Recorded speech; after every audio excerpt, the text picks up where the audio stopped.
Hello नमस्कार, मैं doctor Rajneesh Kumar आप सभी का एक बार फिर से हार्दिक स्वागत करता हूं।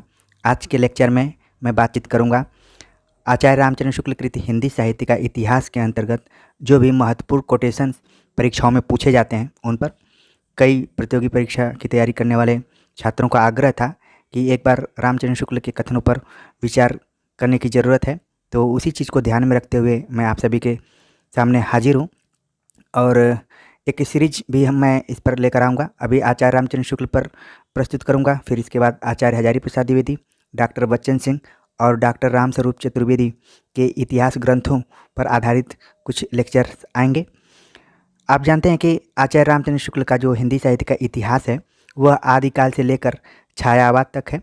तो इसके बीच में जो भी कोटेशन महत्वपूर्ण हैं और परीक्षा में प्रायः पूछे जाते हैं उसको मैं काल वाइज बताने की कोशिश कर रहा हूँ कि भूमिका से लेकर जो छायावाद तक के बारे में आचार्य रामचंद्र शुक्ल ने कहा है उस पर।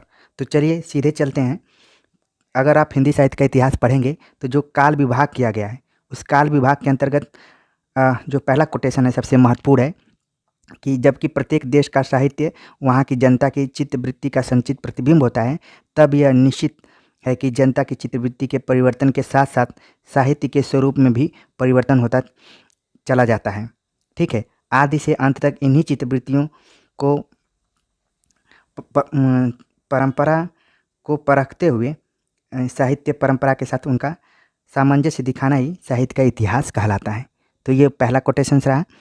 अब उसी में आगे जब आप आदिकाल पढ़ेंगे तो आदिकाल की शुरुआत जब करते हैं तो दूसरा जो महत्वपूर्ण कोटेशन आता है कि प्राकृत की अंतिम अपभ्रंश अवस्था से ही हिंदी साहित्य का आविर्भाव माना जा सकता है।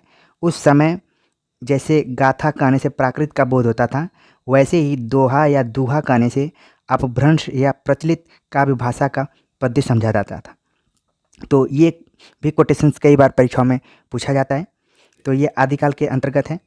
आगे हम देखते हैं कि जब अपभ्रंश काव्य की शुरुआत वो करते हैं तो अपभ्रंश काव्य की शुरुआत करते समय उनका जो कोटेशन है ये कोटेशन नंबर 3 हो जाएगा कि जब से प्राकृत बोलचाल की भाषा न रह गई तभी से अपभ्रंश साहित्य का आविर्भाव समझा जाना चाहिए। पहले जैसे गाथा या गाहा कहने से प्राकृत का बोध होता था, वैसे ही पीछे दोहा या दूहा कहने से अपभ्रंश का बोध होता है। ठीक है, या लोक प्रचलित काव्य भाषा का बोध होने लगा। जिस प्रकार सिद्धों की संख्या 84 प्रसिद्ध है, उसी प्रकार नाथों की संख्या 9।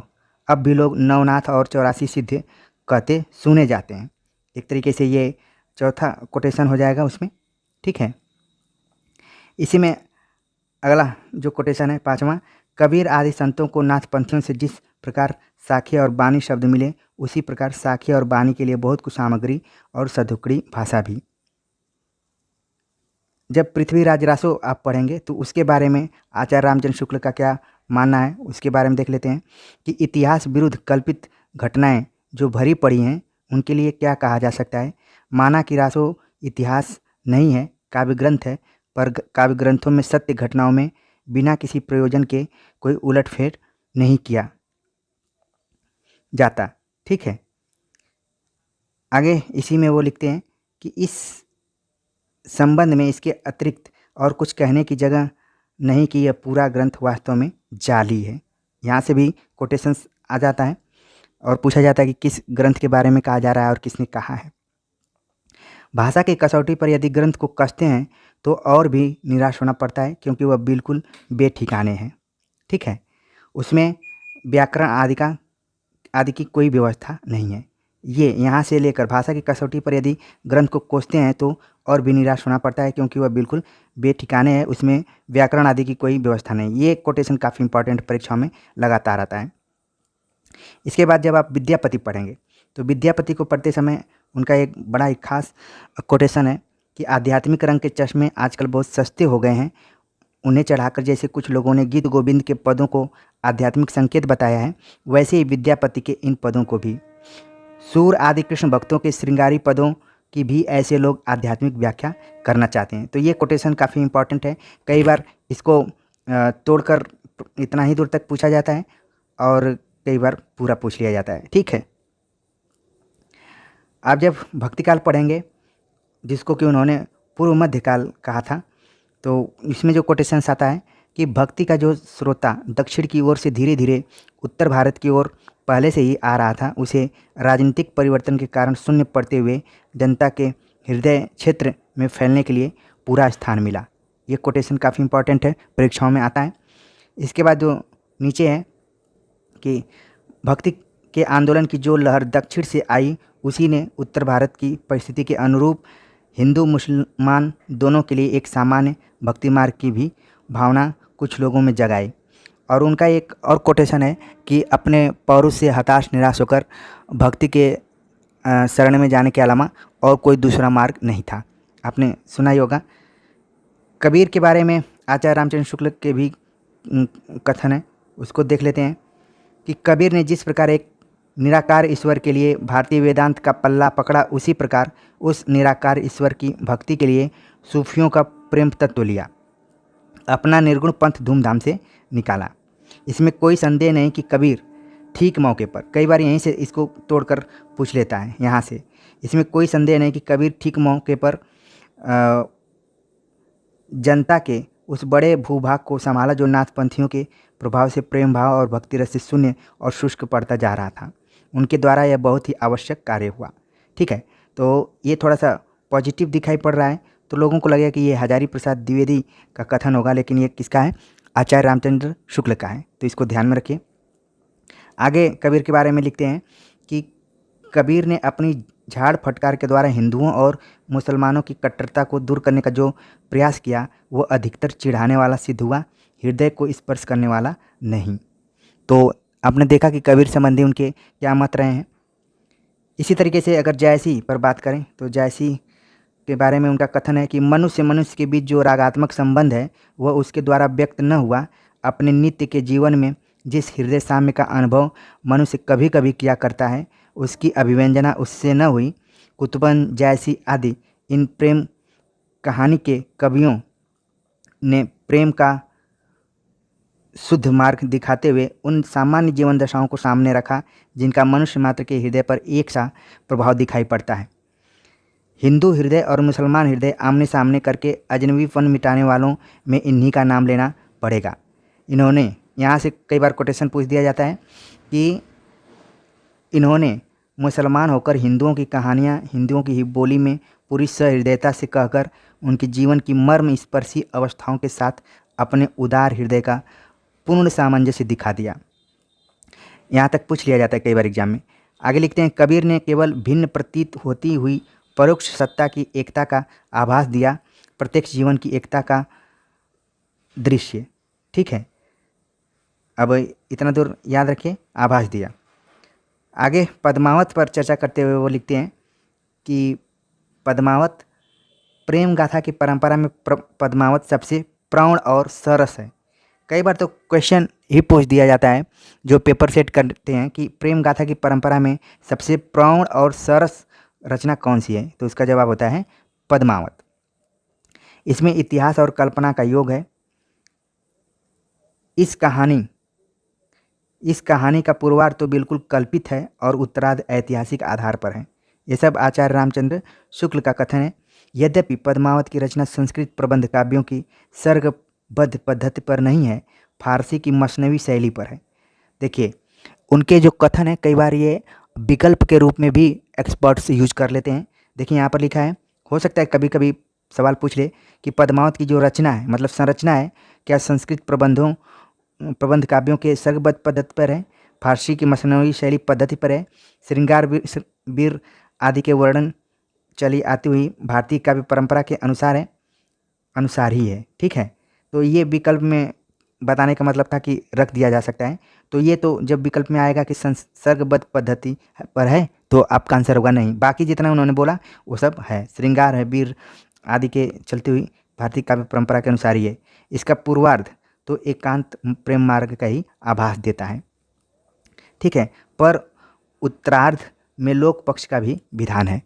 तो कई बार जो एक्सपर्ट्स होते हैं परीक्षाओं में आचार्य रामचंद्र शुक्ल के एक एक कथन को तोड़ तोड़ कर प्रश्न बना देते हैं और बाद में अगर पकड़ में आ जाता है तो अच्छी बात है, नहीं आता है तो आपके जवाब गलत हो जाते हैं। वैसे रामचंद्र शुक्ल का हिंदी साहित्य के पेपर बनाने वालों पर और पेपर देने वालों पर इतना प्रभाव है कि विकल्प में अगर उनका नाम रहता है तो सबकी जो घिघी है वो बच जाती है और कंफ्यूज हो जाते हैं कि ये इसका जवाब क्या होगा। ठीक है, तो अभी तो उनका प्रभाव है ही। अगला जो है तुलसीदास के बारे में रामचंद्र शुक्ल ने तो अलग से किताब भी लिखी है, जयसी पर भी लिखी है, जयसी ग्रंथावली, तुलसीदास पर भी किताब लिखी है और सूरदास पर लिख दी है।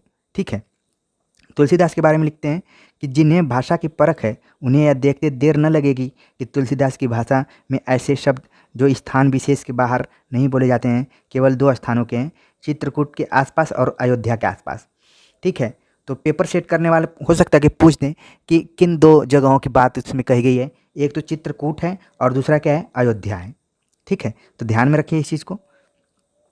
आगे इसी में लिखते हैं कि किसी कवि की रचना में यदि किसी स्थान विशेष के भीतर ही बोले जाने वाले शब्द अनेक शब्द मिले तो उस स्थान विशेष से कवि का निवास संबंध माना जाना चाहिए। एक तरीके से ये तुलसीदास के जन्म के संबंध में जो विवाद उत्पन्न हुआ था उस पर बातचीत इन्होंने किया है। आगे लिखते हैं कि गोस्वामी जी के प्रादुर्भाव को हिंदी काव्य क्षेत्र में एक चमत्कार समझना चाहिए। हो सकता है कि इतना ही दूर तोड़कर प्रश्न पूछ लिया जाए कि किसने कहा है। आगे लिखते हैं कि हिंदी काव्य की शक्ति का पूर्ण प्रसार इनकी रचनाओं में ही सबसे पहले दिखाई पड़ा। ठीक है, तो देखिए एक एक वाक्य परीक्षा के दृष्टिकोण से यहाँ पर महत्वपूर्ण है। गीतावली के बारे में लिखते हुए कह रहे हैं, गीतावली की रचना गोस्वामी जी ने सूरदास जी के अनुकरण पर की है। देखिए एक सवाल यहाँ से बन सकता है कि गीतावली की रचना किसके अनुकरण के आधार पर की है, तो सूरदास के। ठीक, बाल लीला के कई एक पद ज्यों के त्यों सूर सागर में मिलते हैं, केवल राम श्याम का अंतर है।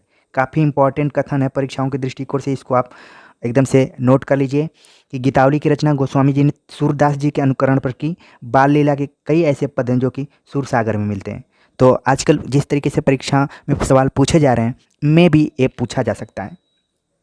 आगे लिखते हैं कि जैसी में केवल ठेठ अवधि का माधुर्य है, पर गोस्वामी जी की रचना में संस्कृत की कोमल पदावली का भी बहुत ही मनोहर मिश्रण है।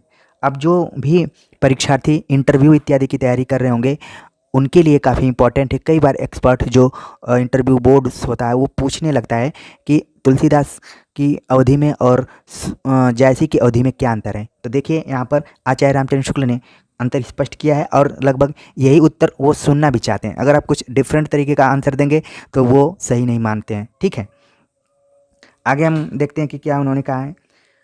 भारतीय जनता का प्रतिनिधि कवि यदि किसी को कह सकते हैं तो इन्हीं महानुभाव को। अब यहाँ पर नाम नहीं उनका लिखा है, इन्हीं महानुभाव को मतलब तुलसीदास को। सगुण धारा की भारतीय पद्धति, देखिए हो सकता है कि सवाल यहाँ से पूछा जा सके कि भारतीय जनता का प्रतिनिधि कवि किसे कहा जाता है, तो देखिए तुलसीदास को कहा है। और अगर आप रीतिकाल पढ़ेंगे तो हिंदू जनता का प्रतिनिधि कवि उन्होंने भूषण को कहा है। तो काफ़ी ये आप देख रहे हैं कि माइनर अंतर है यहाँ पर, नोट कर लीजिए इस चीज़ को। ठीक है, और सगुण धारा की भारतीय पद्धति के भक्तों में कबीर, दादू आदि के लोक धर्म विरोधी स्वरूप यदि किसी ने पहचाना तो वो गोस्वामी जी ने। कई बार तुलसीदास लिख देते हैं, कई बार गोस्वामी लिख देते हैं और कई बार लिख देते हैं इन्हीं महानुभाव ने। तो लिखते लिखते उनकी जो लेखनी है कितने रूप बदल लेती है, जिसमें उनका मन रच बस जाता है, उसको एकदम से वो उच्च शिखर पर बैठाने की कोशिश करते हैं आचार्य रामचंद्र शुक्ल। तो बड़ा ही इंटरेस्टिंग उनका हिंदी साहित्य का इतिहास है। जितनी बार आप पढ़ेंगे उतनी बार आपको नई नई उसमें स्थापनाएं, नए नए तथ्य मिलते जाएंगे। ठीक है, तो आगे देखते हैं उन्होंने क्या लिखा है कि गोस्वामी जी की भक्ति पद्धति की सबसे बड़ी विशेषता है उसकी सर्वांग पूर्णता। हो सकता है कि सवाल पूछ लिया जाए कि गोस्वामी जी की भक्ति पद्धति की सबसे बड़ी विशेषता क्या है, तो वो क्या है, सर्वांग पूर्णता है। जीवन के किसी भी पक्ष को सर्वथा छोड़कर वह नहीं चलती, सब पक्षों के साथ उसका सामंजस्य है। न उनका कर्म या धर्म से विरोध है, न ज्ञान से धर्म, तो उनका नित्य लक्षण है। हो सकता है कि इतना दूर से कट करके पूछ दिया जाए कि किसके बारे में कहा जा रहा है और किसका कथन है।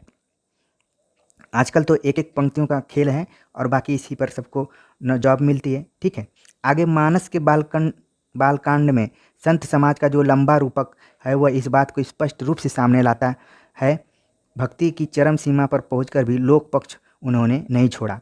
लोक संग्रह का भाव उनकी भक्ति का एक अंग था। लोक संग्रह का भाव तुलसीदास के भक्ति का एक अंग था।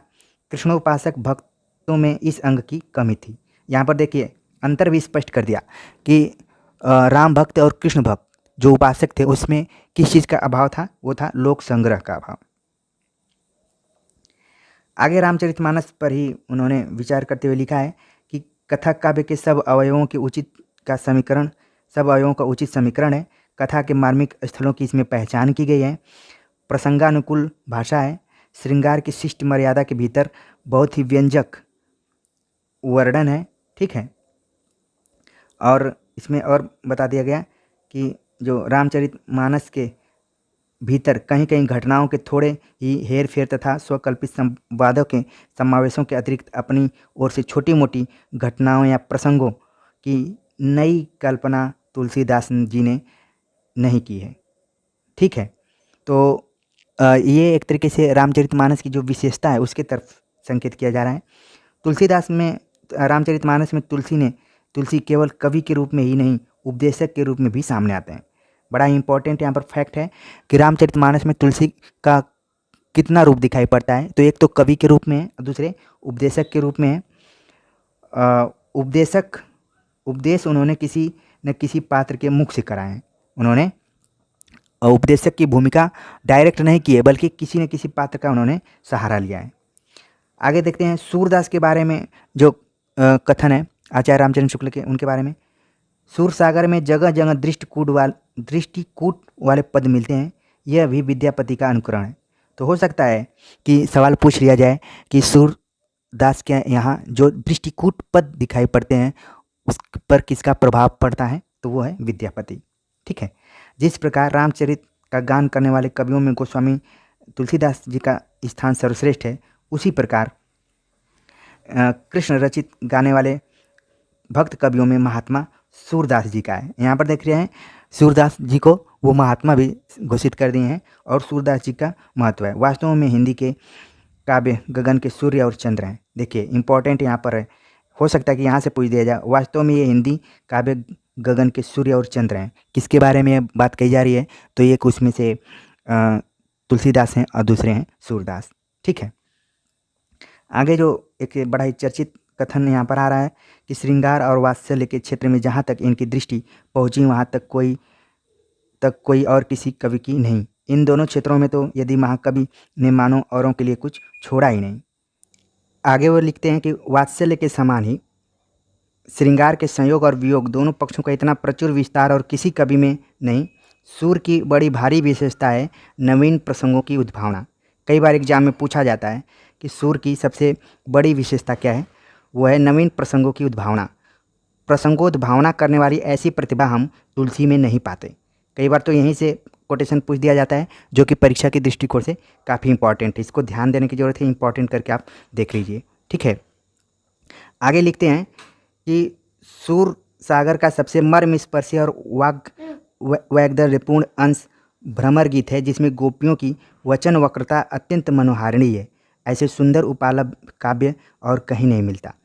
एक बार एग्जाम में पूछा गया था कि उपालभ्य काव्य भ्रमर गीत को किसने कहा था, तो उसका जो सही जवाब था वो आचार्य रामचंद्र शुक्ल। देख रहे हैं कि एक एक वाक्य आचार्य रामचंद्र शुक्ल का काफ़ी इंपॉर्टेंट है परीक्षा के दृष्टिकोण से। आगे वो लिखते हैं वात्सल्य के क्षेत्र में जितना अधिक उद्घाटन सूर ने अपनी बंद आंखों से किया, इतना किसी और कवि ने नहीं। इन क्षेत्रों का तो वे कोना कोना झांकाए थे। ये परीक्षा के दृष्टिकोण से काफ़ी इंपॉर्टेंट कथन है। ठीक है, आगे हम देखते हैं कि केशव के बारे में।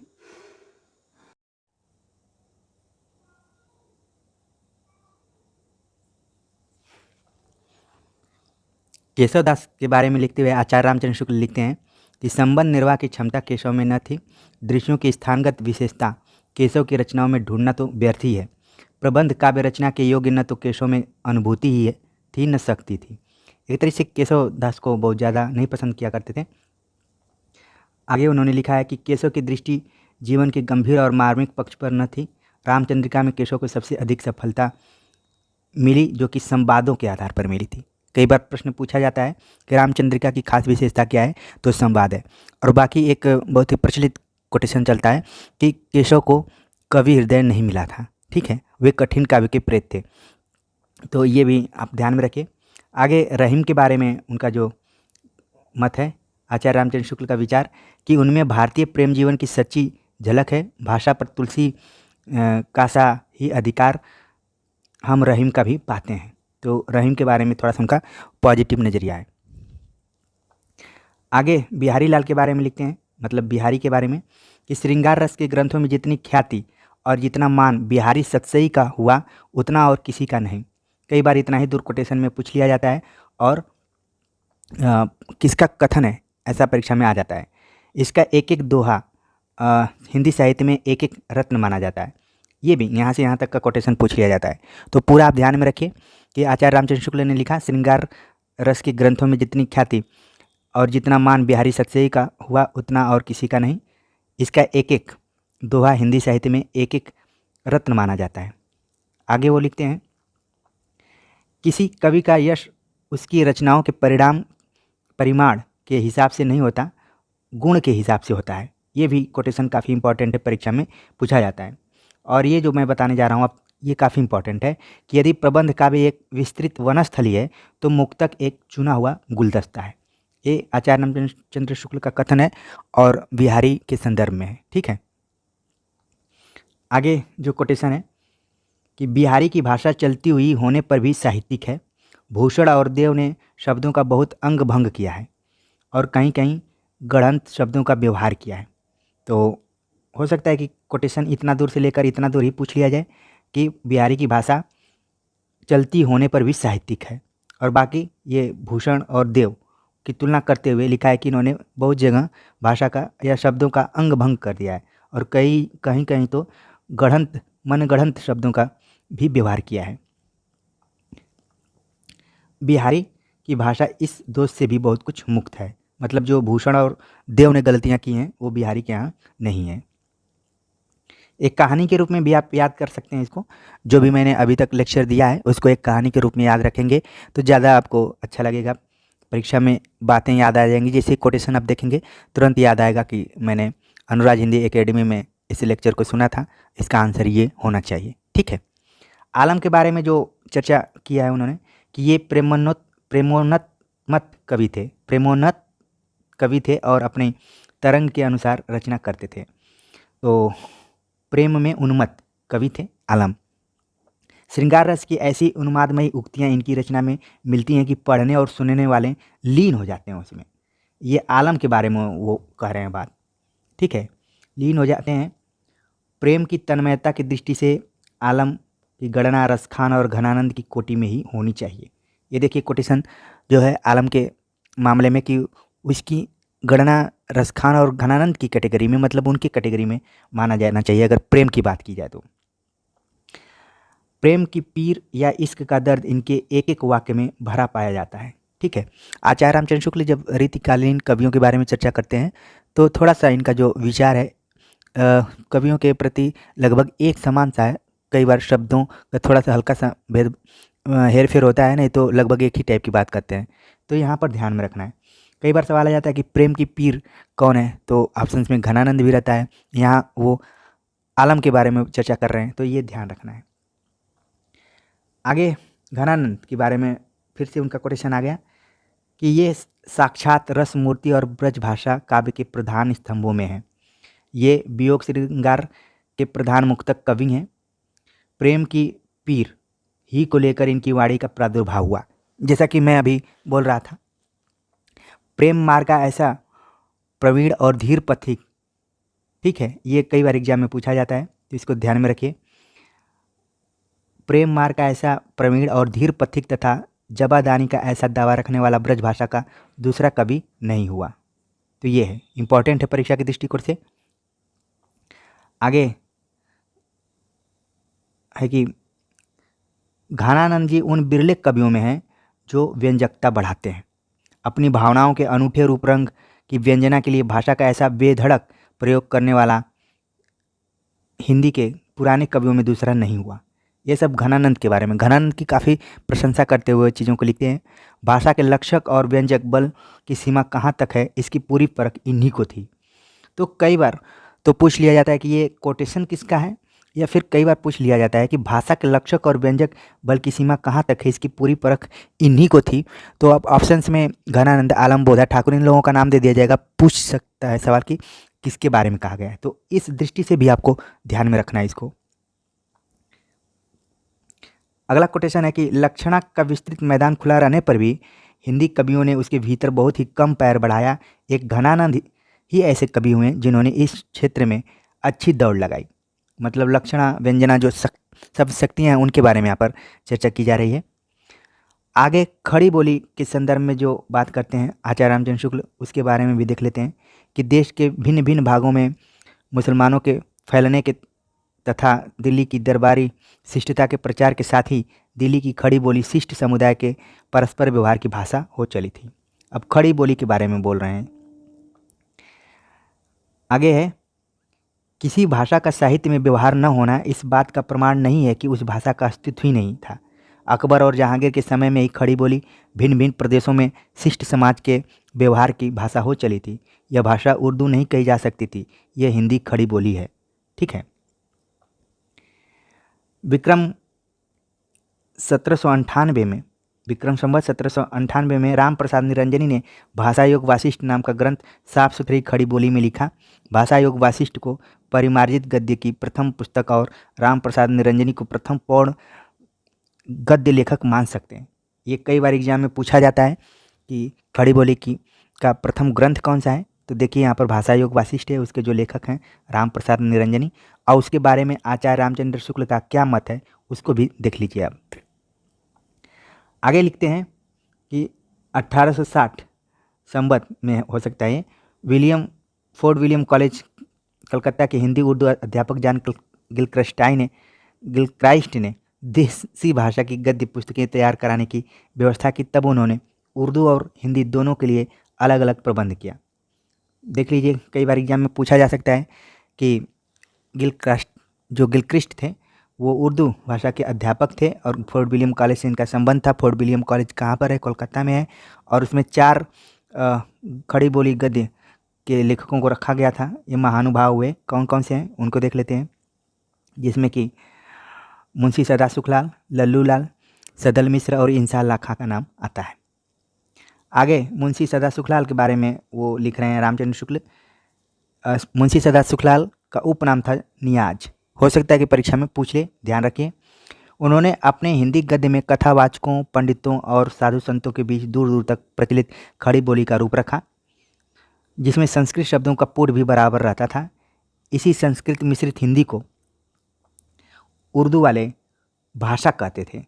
ठीक, तो यहाँ पर देख रहे हैं हिंदी वाले, उर्दू वाले जैसे शब्दों का प्रयोग हो रहा है धीरे धीरे।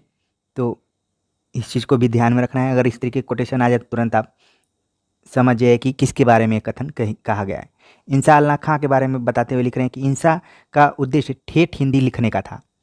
हो सकता है कि परीक्षा में पूछ लिया जाए कि जो फोर्ट विलियम कॉलेज में काम कर रहे थे 4 लोग, उसमें से ठेठ हिंदी लिखने पर जोर किसने दिया था? तो इंसा अल्लाह खां थे। रानी केत की कहानी, जिसमें हिंदी को छोड़कर और किसी बोली का पुट न रहे, इंसा ने अपनी भाषा को 3 प्रकार के शब्दों से मुक्त रखने की प्रतिज्ञा की। बाहर की बोली, अरबी, फारसी, तुर्की, गवारी ब्रजभाषा, अवधी, भाखापन, संस्कृत के शब्दों का मेल। आरंभ के 4 लेखकों में इंसा की भाषा सबसे चटकीली, मटकीली, मुहावरेदार और चलती रही। ठीक है, तो ये परीक्षा के दृष्टिकोण से काफ़ी इम्पॉर्टेंट है। हो सकता है कि पूछ लिया जाए कि किसकी भाषा मुहावरेदार थी, मटकीली, चुटकीली और चलती हुई सी थी? वो थी इंसा की। ठीक, आगे लल्लू लाल के बारे में चर्चा करते हुए लिखते हैं कि लल्लू लाल जी इंसा के समान इन्होंने केवल ठेठ हिंदी लिखने का संकल्प तो नहीं किया था, पर विदेशी शब्दों के न आने देने की प्रतिज्ञा अवश्य लक्षित होती थी। यद्यपि मुंशी सदा सुखलाल ने अरबी फारसी शब्दों का प्रयोग न कर संस्कृत मिश्रित साधु भाषा लिखने का प्रयास किया। तो आप देख रहे हैं कि ये 4 जो लेखक हैं उनके बारे में आचार्य रामचंद्र शुक्ल अलग बारी बारी से बता रहे हैं कि किसका क्या उद्देश्य था जब भाषा निर्मित हो रही थी, खासतौर से खड़ी बोली, क्योंकि इन्हीं सब लोगों को जिम्मेदारी दी गई थी फोर्ट विलियम कॉलेज में भाषा निर्मित करने की। ठीक है, तो कोई उसमें ठेठ हिंदी का प्रयोग कर रहा है, तो कोई संस्कृत मिश्रित हिंदी का प्रयोग कर रहा है, तो कोई उसमें उर्दू फारसी के शब्दों को ज़्यादा जोर दे रहा है। ठीक है, तो इस तरीके से कई बार सवाल पूछे जाते हैं, किस में पूर्वीपन था, किस में ब्रजभाषा का प्रभाव था, किस में पंडिताईपन था। ठीक है, तो ये ध्यान रखिए आप। मुंशी जी की भाषा साफ सुथरी खड़ी बोली पर लल्लू लाल जी की भाषा जो थी कृष्णोपासक व्यासों की सी ब्रज रंजित खड़ी बोली थी। जैसा कि मैंने बताया कि जो लल्लू लाल थे उन पर ब्रज भाषा का ज़्यादा प्रभाव दिखाई पड़ रहा था। अकबर के समय में गंग कवि ने जैसे खड़ी बोली लिखी थी वैसी ही खड़ी बोली लल्लू लाल ने भी लिखी।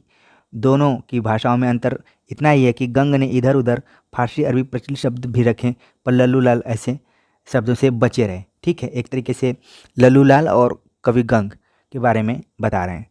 अंत में उन्होंने लिखा कि सारांश ये है कि लल्लू लाल जी का काव्याभ्यास गद्य भक्तों की कथा वार्ता के काम का ही अधिकतर है, न नित्य व्यवहार के अनुकूल है, न संबंध विचारधारा के योग्य है। लल्लू लाल ने उर्दू, खड़ी बोली, हिंदी और ब्रज भाषा तीनों में पुस्तकें लिखी थीं। देखिए, कई बार एग्जाम में पूछ लिया जाता है कि लल्लू लाल ने किन किन भाषाओं में पुस्तकें लिखी, तो उर्दू, खड़ी बोली और ब्रज भाषा तीनों में लिखी। ये संस्कृत नहीं जानते थे, लल्लू लाल संस्कृत नहीं जानते थे। आगे वो सदल मिश्र के बारे में लिख रहे हैं कि सदल मिश्र लल्लू लाल के समान ही इनकी भाषा में न तो ब्रज भाषा के रूपों की वैसी भरमार है और न परंपरागत काव्य भाषा की पदावली का स्थान स्थान पर समावेश है। इन्होंने व्यवहारोपयोगी भाषा लिखने का प्रयत्न किया है और जहाँ तक हो सकता है खड़ी बोली का ही व्यवहार किया, पर इनकी भाषा भी साफ सुथरी नहीं। ब्रज भाषा के भी कुछ रूप और पूर्वी बोली के शब्द तो स्थान स्थान पर मिलते हैं। जिस मैं पूर्वीपन की बात कर रहा था उसके तरफ ये संकेत कर रहे हैं। आगे लिखे हैं कि गद्य की एक साथ परंपरा चलाने वाले उपयुक्त 4 लेखकों में से आधुनिक हिंदी का पूरा आभास मुंशी सदा सुखलाल और सदल मिश्र की भाषा में ही मिलता है। अब देखिए, ये परीक्षा के दृष्टिकोण से काफ़ी इंपॉर्टेंट है कि 4 लोग तो काम कर रहे थे, लेकिन सबसे उपयुक्त जो भाषा थी वो सदा सुखलाल और सदल मिश्र की ही थी आचार्य रामचंद्र शुक्ल के अनुसार। तो हो सकता है कि परीक्षा में पूछ लिया जाए कि आचार्य रामचंद्र शुक्ल ने किसकी हिंदी को एकदम विशुद्ध हिंदी के रूप में देखा था उन चारों में, तो सदा सुखलाल और सदल मिश्र। व्यवहार उपयोगी हिंदी इन्हीं की भाषा ठहरती है। ठीक है, तो ये उन्होंने बात कही। आगे इनकी चर्चा करते हुए गद्य साहित्य के आविर्भाव पर विचार किया उन्होंने और लिखा कि मानव धर्मसार की भाषा राजा शिव प्रसाद, वही सितारे हिंद जो हैं कि स्वीकृत भाषा नहीं है, प्रारंभ काल से ही वे ऐसी चलती ठेठ हिंदी के पक्षपाती थे जिसमें सर्वसाधारण के बीच प्रचलित अरबी फारसी शब्दों का भी स्वच्छंद प्रयोग हो। तो ये सितारे हिंद के बारे में चर्चा कर रहे हैं। आगे लिख रहे हैं कि यद्यपि अपने गुटका में जो साहित्य की पाठ्य पुस्तक थी उन्होंने थोड़ी संस्कृत मिली ठेठ और सरल भाषा का ही आदर्श बनाए रखा, पर संवत 1917 के पीछे उनका झुकाव उर्दू की ओर होने लगा था, जो बराबर बना क्या रहा, कुछ न कुछ बढ़ता ही गया। तो एक तरीके से कई बार जब राजा शिव प्रसाद सितारे हिंद से संबंधित प्रश्न पूछा जाता है तो विकल्पों में दिया रहता है कि उनका झुकाव किसके तरफ था, अरबी फारसी उर्दू की आम बोलचाल की भाषा या संस्कृत की तरफ या अंग्रेजी की तरफ। इस तरीके से विकल्प दिए रहते हैं। तो आपको अब क्लियर हो गया होगा कि आचार्य शुक्ल ने माना उनकी रचनाओं को पढ़ने के बाद कि उनका झुकाव धीरे धीरे उर्दू की ओर होने के लगा था, बराबर बढ़ता ही जा रहा था। आगे लिखा है, किसी देश के साहित्य का संबंध उस देश की संस्कृति परंपरा से होता है। देखिए, ये काफ़ी कोटेशन महत्वपूर्ण है। अतः साहित्य की भाषा उस संस्कृति का त्याग करके नहीं चल सकती। भाषा में जो रोचकता या शब्दों में जो सौंदर्य का भाव रहता है वह देश की प्रकृति के अनुसार होता है। बहुत ही इंपॉर्टेंट कोटेशन ये है और आचार्य रामचंद्र शुक्ल का है। ठीक है, आगे लिखा है उन्होंने, जिस प्रकार इधर संयुक्त प्रांत में राजा शिव प्रसाद शिक्षा विभाग में रहकर हिंदी की किसी न किसी रूप में रक्षा कर रहे थे, उसी प्रकार पंजाब में बाबू नवीन चंद्र राय महाशय कर रहे थे। अच्छा, कई बार एग्जाम में पूछ लिया जाता है कि हिंदी प्रदेश में तो राजा शिव प्रसाद सितारे, राजा लक्ष्मण ये सब काम कर रहे थे, लेकिन पंजाब में कौन था? तो आप देख रहे हैं जवाब है नवीन चंद्र राय, और इन्होंने एक पत्रिका का संपादन भी किया था। ठीक है, उसको आप कमेंट्स कर बता भी सकते हैं। बाकी यहाँ पर ध्यान रखिए कि हिंदी पट्टी के बाहर एक व्यक्ति था जो काम कर रहा था और पंजाब में। आगे लिखते हैं कि राजा शिव प्रसाद आम फार्म और खास पसंद भाषा का उपदेश ही देते रहे, उधर हिंदी अपना रूप आप स्थिर कर चली। ठीक है, आगे आधुनिक गद्य साहित्य परंपरा का परिवर्तन, प्रथम उत्थान के बारे में वो चर्चा करते हैं और लिखते हैं कि आधुनिक काल में गद्य का आविर्भाव सबसे प्रधान घटना है। ये देखिए इंपॉर्टेंट कथन है, किसने कहा है कि आधुनिक काल में गद्य का आविर्भाव सबसे प्रधान घटना है। आगे लिखते हैं कि भारतेंदु हरिश्चंद्र ने वर्तमान हिंदी गद्य के प्रवर्तक माने गए। मुंशी सदासुख की भाषा साधु होते हुए भी पंडिताऊपन लिए थी। लल्लूलाल में ब्रजभाषापन था और सदल मिश्र में पूर्वीपन था। राजा शिव प्रसाद का उर्दूपन शब्दों तक ही परिमित न था, वाक्य विन्यास तक भी घुस गया था। देखिए ये काफ़ी इम्पोर्टेंट है, पूछ सकता है कि पंडिताऊपन किस में था, ब्रजभाषापन किस में था, पूर्वीपन किस में था और उर्दूपन किस में था। ये लगातार परीक्षाओं में किसी न किसी परीक्षा में अगर आप बैठेंगे तो घुमा फिरा कर इन सब से सवाल रहता ही है। ठीक है, आगे अभी इसमें राजा लक्ष्मण भी हैं। राजा लक्ष्मण की भाषा विशुद्ध और मधुर तो अवश्य थी, पर आगरे की बोलचाल का पुट उसमें कम न था। भाषा का निखरा हुआ सामान्य रूप भारतेंदु की कला के साथ ही प्रकट हुआ।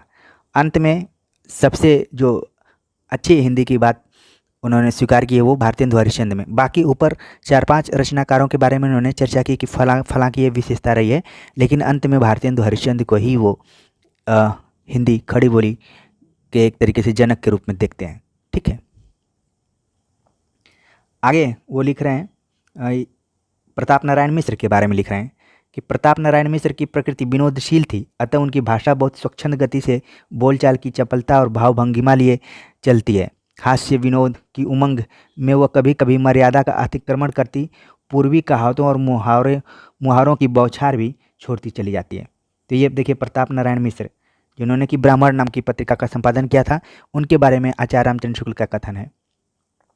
आगे हम देखते हैं बालकृष्ण भट्ट के बारे में उनका जो कथन है कि भाषा अधिकतर वैसी ही होती थी। बालकृष्ण भट्ट की भाषा अधिकतर वैसी ही होती थी जैसी खरी खरी सुनाने में काम में लाई जाती हो। ठीक है, तो बालकृष्ण भट्ट की भाषा को थोड़ा वो कर्कश मानते थे। हरिश्चंद्र तथा उनके समसामयिक लेखकों में जो एक सामान्य गुण लक्षित होता है वह है सजीवता या जिंदा दिली। ये देखिए काफ़ी इंपॉर्टेंट यहाँ पर शब्दों का प्रयोग किया है कि जो भी भारतेंदु मंडल के लेखक थे वो जैसे भी रहे हों, लेकिन उनके रचना को पढ़ने से और उनको देखने से ये लगता था कि उनमें सजीवता थी और जिंदा दिली थी। आज के लेखकों की तरह नहीं है कि वो कई बार कुंठित से हो जाते हैं और एक दो रचना लिख देते हैं तो उसकी प्रचार प्रसार में इतना लग जाते हैं कि फिर अगली रचना के बारे में सोचते ही नहीं थे। लेकिन भारतेंदु मंडल का अपना एक अलग योगदान रहा है। सब में हास्य या विनोद की मात्रा थोड़ी या बहुत पाई जाती है। ये देखिए यहाँ पर लिखा हुआ है, सब में हास्य या विनोद की मात्रा थोड़ी या बहुत पाई जाती है सारे लेखकों में। सबसे मोस्ट इम्पॉर्टेंट जो कोटेशन आया कि विलक्षण बात यह है कि आधुनिक गद्य साहित्य परंपरा का परिवर्तन नाटकों से हुआ। जब मैं नाटक पढ़ा रहा था या फिर जयशंकर प्रसाद के नाटकों के बारे में चर्चा किया, भारतेंदु हरिश्चंद्र के नाटकों के बारे में चर्चा किया, तो इस कथन का मैंने उल्लेख किया था। तो अब आपको याद हो जाएगा, तुरंत अगर आएगा तो आचार्य रामचंद्र शुक्ल के कथन को आप तुरंत टिक कर देंगे। आगे लिखते हैं, खेद के साथ कहना पड़ता है कि भारतेंदु के समय में धूम से चली हुई नाटकों की वो परंपरा आगे चलकर बहुत शिथिल पड़ गई।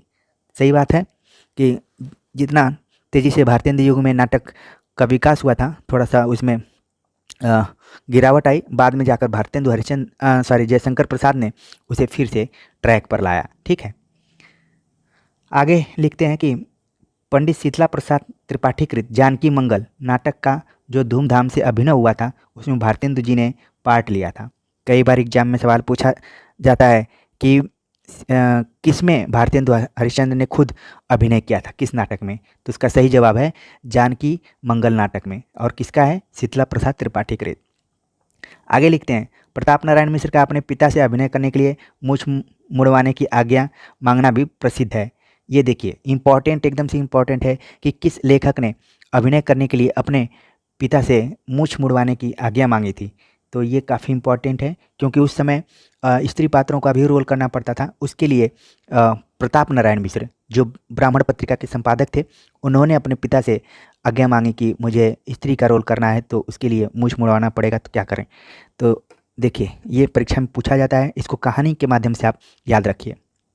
आगे देखते हैं, ये भी काफ़ी इंपॉर्टेंट है कि अंग्रेजी ढंग का मौलिक उपन्यास पहले पहल हिंदी में लाला श्रीनिवास दास का परीक्षा गुरु ही निकला था।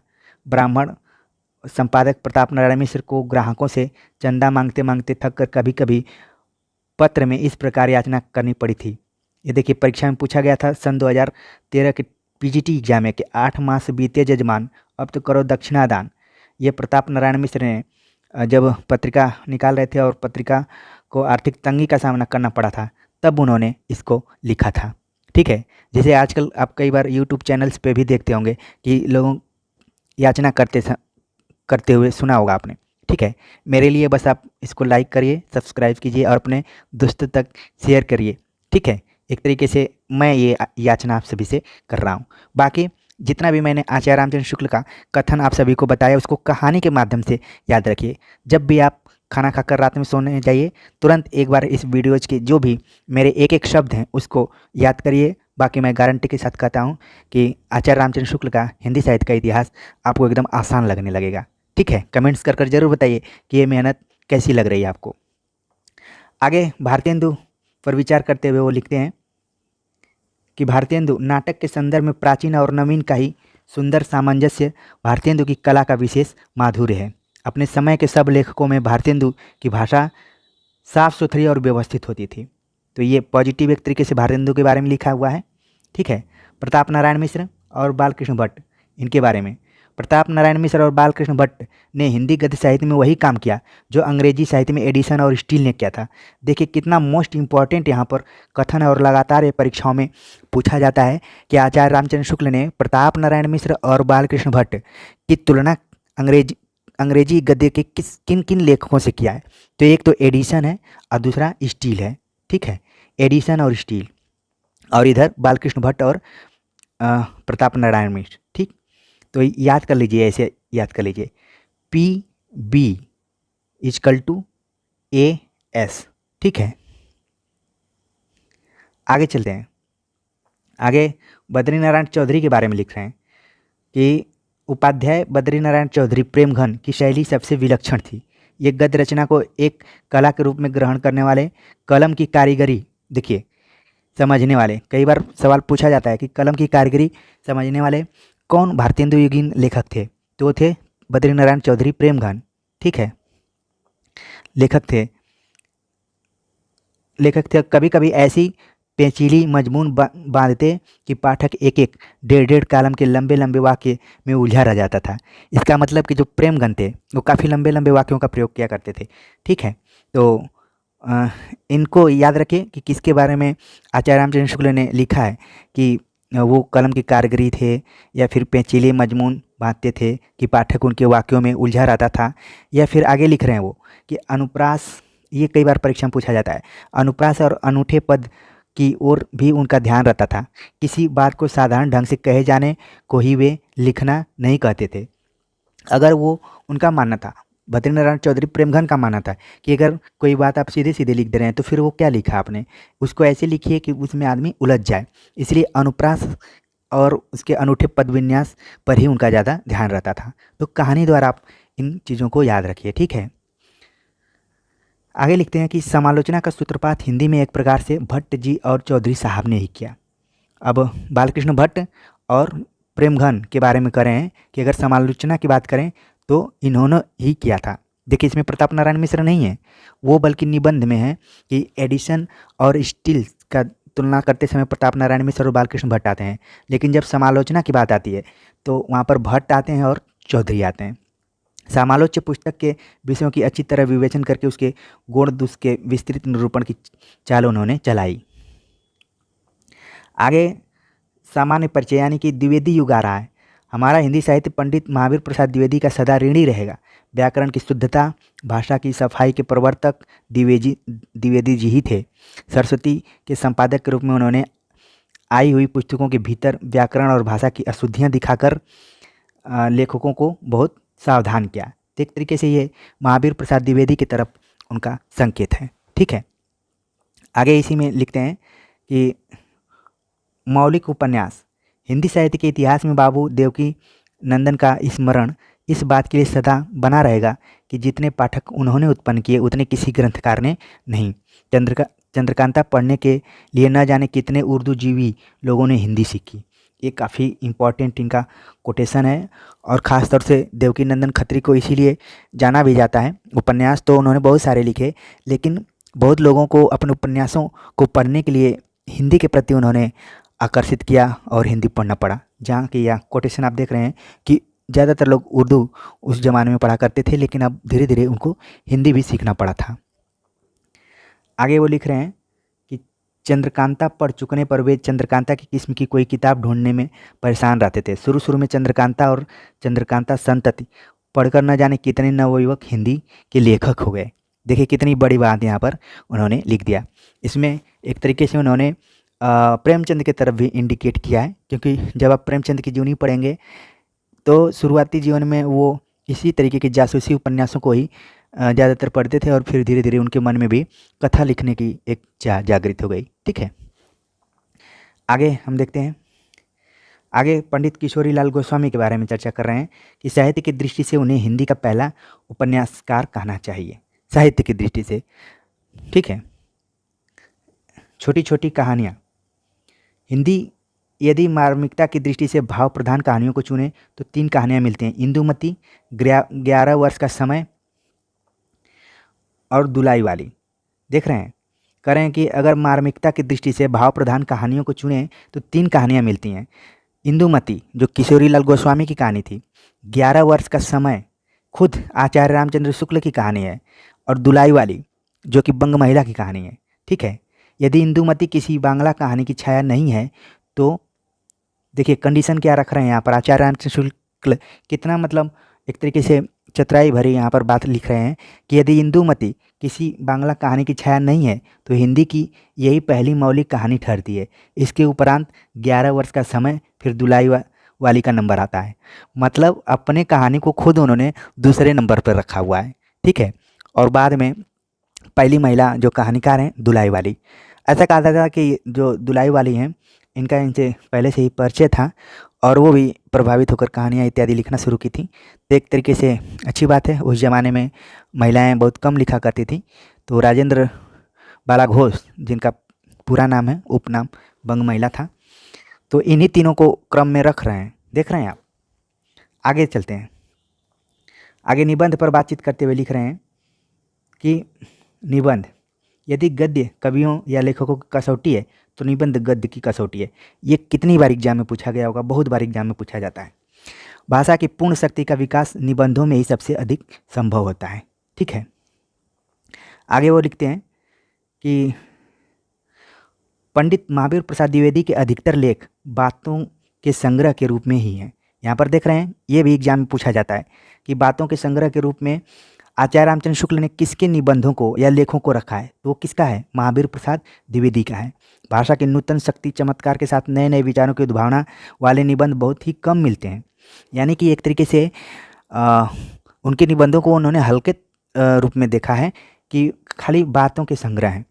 तो एग्जाम में पूछा जाता है कि बातों के संग्रह किन किन निबंधों के बारे में आचार्य रामचंद्र शुक्ल ने कहा, तो आपका आंसर होगा महावीर प्रसाद द्विवेदी। आगे लिखते हैं, द्विवेदी जी के लेखों को पढ़ने से ऐसा जान पड़ता है कि लेखक बहुत मोटी अक्ल के पाठकों के लिए लिख रहा है। एक एक सीधी सीधी बात कुछ हेर फेर कहीं कहीं केवल शब्दों के ही साथ 5-6 तरह के 5-6 वाक्यों में कही हुई मिलती हैं। तो ये तो द्विवेदी जी के बारे में आचार्य रामचंद्र शुक्ल लिख रहे हैं। यहाँ पर तो आप कई टीचर्स को देखेंगे जो एक ही बात को बताने के लिए 50 तरीके के पर्यायवाची शब्दों का प्रयोग करते हैं और 50 तरीके के वाक्यों का प्रयोग करते हैं, और जब अपनी मौलिक उद्भावना देने की कोशिश करते हैं तो मतलब लगभग एक तरह से ऐसे तैसे मने मने ये सब शब्दों का प्रयोग करने लगते हैं। आप अपने जीवन में अध्यापकों को जरूर याद करिएगा। ठीक है, आगे चलते हैं। आगे देखते हैं कि समालोचना पर विचार करते हुए आचार्य रामचंद्र शुक्ल लिखते हैं कि हिंदी साहित्य में समालोचना पहल केवल गुण दोष दर्शन के रूप में प्रयुक्त हुई थी। जो देख रहे हैं आलोचना केवल गुण और दोष दर्शन के लिए प्रयुक्त हुई। लेखों के रूप में इसका सूत्रपात बाबू हरिश्चंद्र के समय में ही हो गया था। लेख के रूप में पुस्तकों की विस्तृत समालोचना पंडित बद्री नारायण चौधरी ने अपनी आनंद कादम्बिनी में शुरू किया था। एक तरीके से जो समालोचना की शुरुआत हो गई थी वो आनंद कादमिनी जो कि चौधरी प्रेमघन इस पत्रिका का संपादन करते थे, उनके उसी पत्रिका से हो गई थी। ठीक है, आगे वो लिखते हैं कि किसी ग्रंथकार के गुण अथवा दोष ही दिखलाने के लिए कोई पुस्तक भारतेंदु के समय में न निकली थी। इस प्रकार की पहली पुस्तक महावीर प्रसाद द्विवेदी ने हिंदी